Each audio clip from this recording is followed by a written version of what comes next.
대한민국 이공계의 미래이신 카이스트 여러분, 저는 산업및 시스템공학과 21학번 김도훈입니다. 오늘같이 이 자리에, 의미 있는 이 자리에 참석해 주셔서 자리를 빛내주신 여러분 진심으로 감사드립니다. 계엄이 선포하고 해제된 지 어느덧 3개월이 지났습니다. 계엄이 선포되자 전국의 대학교에서는 대통령을 규탄하고 탄핵을 지지하는 시국선언이 이어졌었습니다. 그러나 계엄의 배경과 대한민국이 직면하고 있는 현실적인 문제를 마주하면서 탄핵을 반대하는 시국선언이 이어지고 있습니다. 탄핵을 반대하는 목소리는, 그들의 대학생들의 목소리는 하나의 지향점을 향합니다. 그것은 바로 자유민주주의 수호입니다. 대안을 사랑하는 사람들이라면 왜 대학생들이 걸기했는지 돌아봐야 합니다. 대학생들은 자유민주주의의 침탈을 보았습니다. 첫째, 야당의 반국가적인 행위를 보았습니다. 그들은 간첩법 개정, 외국인 확대 적용을 반대하였으며 국정을 마비시킬 만큼 탄핵을 남발하고 정부 부처 특활비 예산을 무차별 삭감했습니다. 민주노총 북한 간첩이 북한의 지령을 받고, 그리고 중국의 간첩들이 기밀시설을 촬영하고, 대북 블랙 요원 휴민트의 정보 유출로 그들이 처형되는 그런 끔찍한 사건이 발생한 지금, 내부의 도살인의 위험을 마주하고 그것을 뿌리 뽑는 것은 상식입니다. 그러나 그 간첩법 개정 누가 반대했습니까?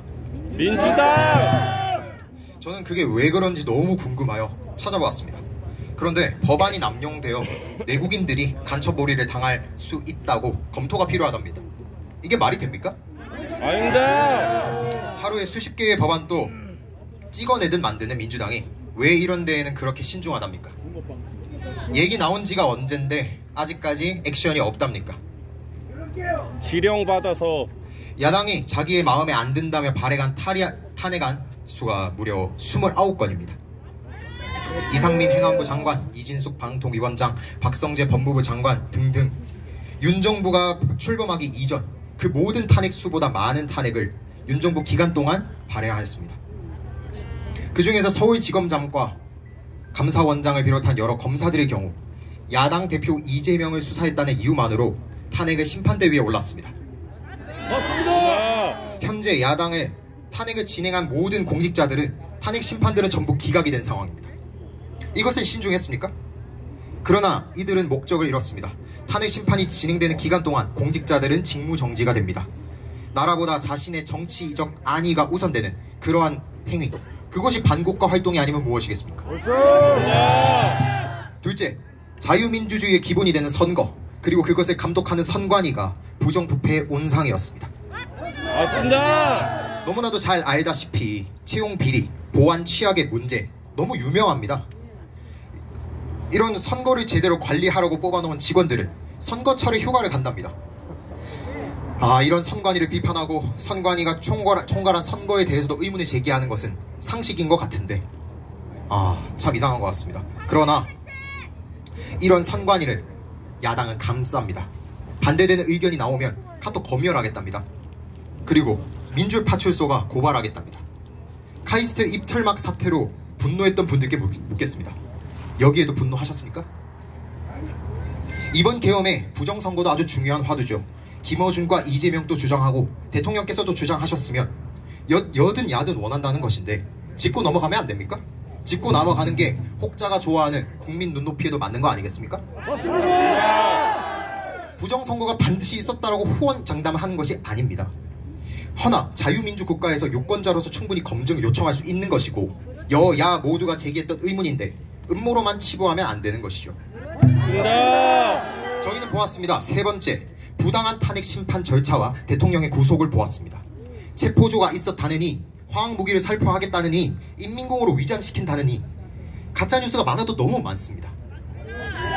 오히려 최근에는 홍장원 메모의 필적 감정, 그리고 곽종근 회유 정황 등 초기에 널리 퍼졌던 것과 사뭇 다른 의혹들이 제기되고 있습니다. 물론 저희는 어디까지가 진실이고 어디까지가 거짓인지는 알 수 없습니다. 그러나 이런 오염된 진술, 문서들조차 헌재에서는 증거로 채택하였습니다. 윤석열 대통령의 방어권은 보장되지 않고 재판은 그들 입맛대로 진행되었습니다. 권한쟁의 심판의 경우 변론이 끝난 다음 날 바로 평의회에서 결론을 내렸으며 그조차도 며칠 안에 선고하겠다고 으름장을 냈습니다. 이는 헌법재판소 36년 역사 속 처음 있는 일입니다. 맞습니다. 우리법연구회 그리고 국제인권법연구회는 어떻습니까? 법원 내부의 소수일 뿐인 그런 조직이 법원과 헌법재판소에 장악하고 있습니다. 오랜 기간 쌓아온 헌법재판소의 권위와 신뢰를 걷어찬 것은 헌법재판소 자신입니다. 자, 그리고 말씀 안 드릴 수가 없죠. 9번째 헌법재판관으로 공방이 생기는 마은혁은 사회주의 국가 전복 조직 인민노련의 핵심 멤버였습니다. 마찬가지로 우리법연구회였습니다. 대한민국의 자유민주적 기본 질서를 부정하는 그런 사람은 헌법재판관의 자격이 없습니다. 자격 없다. 또한 며칠 전 좋은 소식이 있었죠. 대통령의 구속이 취소되었습니다.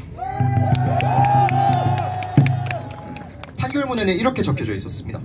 형사재판 절차가 진행되는 이 사건에 있어서 절차의 명확성을 기하고 수사 과정의 적법성에 대한 의문의 여지를 해소하는 것이 바람직하다. 법적 해석에 따랐을 때 공수처의 수사에 문제의 소지가 분명히 있었다는 것입니다. 민주당의 모 의원은 이렇게 말했습니다. 총을 맞더라도 구속영장을 집행하라. 이제는 그만하십시오. 사기 탄핵은 한 번으로 좋겠습니다. 우리는 명심해야 합니다. 대통령의 탄핵 심판은 단심제입니다. 일이 저질러지고 나서 후회해봤자 바뀌는 것은 없습니다. 대한민국의 그 누구도 법치를 무시하고 국민 주권으로 뽑아낸 선출한 그런 대통령을 끌어내린 자격은 그 누구도 가지고 있지 않습니다. 여러분, 이제는 속지 맙시다. 민주당이 만들고자 하는 사회는 25만 원을 주고 생색을 내는 배급 사회입니다. 5.18 특별법과 4.3 특별법으로 역사를 자기 입맛대로 해석하고 그것을 제한하는 억압 사회입니다. 맞습니다. 국회 증언법과 노란 봉투법으로 기업을 망치는 퇴보 사회입니다. 퇴보다. 여러분, 대한민국은 이념적 기로에 서 있습니다. 그 한복판에 서 있습니다. 자랑스러운 대한민국은 북한 공산 전체주의 세력에 맞서 자유의 정신을 지킨 훌륭한 나라입니다. 다부동 전투와 인천 상륙 작전은 대한의 가슴을 뜨겁게 하였고 자유를 전복하려는 불의에 맞서 국경을 초월해 함께 맞서 싸운 순간들은 찬란하고 정의로운 역사로 기록되었습니다. 저는 카이스트인으로서 구국의 심정으로 간명한 메시지를 전합니다. 나 김도우는 자유민주주의를 지지하고 자유 대한민국을 지지하며 우리는 물러서지 않을 것입니다.